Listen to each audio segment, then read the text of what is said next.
एवढ्या उन्हात कामं करणे, 4 फाईल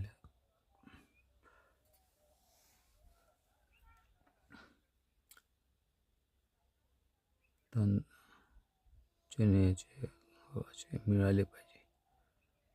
याकरता अन्नाचं महत्त्व किती असतं. गरीब जनता इमानदारीने कामं करतात,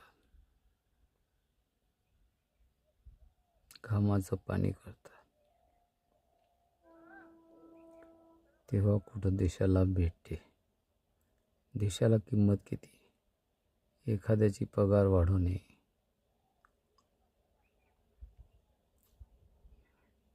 सोपे असते तरी तो त्या कार्यालयातल्या AC किंवा आरामशीर काम करण्यासाठी तयार नसतो. येणाऱ्या माणसाला ढकलत राहतो. कारण काय की त्याला पैसे पाहिजे असतात. त्याला पैसे पाहिजे कारण त्याच्या वरच्याला पैसे पाहिजे, त्याच्या वरच्याला पैसे पाहिजे. निवडणुकीची मतं घेणाऱ्यालाही पैसे पाहिजे असते, पण तो डायरेक्ट समोर सांगत नाही. तो त्याला धमकावतो, तो त्याला. आणि अशा रीतीने ही लुटारू अर्थव्यवस्था चालली जाते. पण इथेही ह्या भारत आहे. ह्या भारतामध्ये कष्ट करणारे लोकही आहे, जे आपल्या पोट भरतात, इमानदार राहतात. आणि शेतकरी त्याला व्याजाने पैसा आणतो. 5-6 वर्ष झाले कर्जमाफी दिली नाही, ना भाव दिले. भाव ठेवले तसेच. किती दिवस झाले तुरीचे भाव एक वेळा 140 गेले, आता 60 रुपये. कितीतरी वर्ष तसेच ठेवतात. शेतकऱ्याचा शेतीमालाला भाव गोठवून ठेवतात. हे मजूर तर पैसे मागत नाही. हां, ॲटोने जाण्याकरता पैसे द्यावे लागतात ॲटोवाल्याला, कारण डिझेल आणावं लागते. काम करणारा माणूस आहे तोही पैसे मागतो रोजाचे. 30 रुपये रोज होता, आता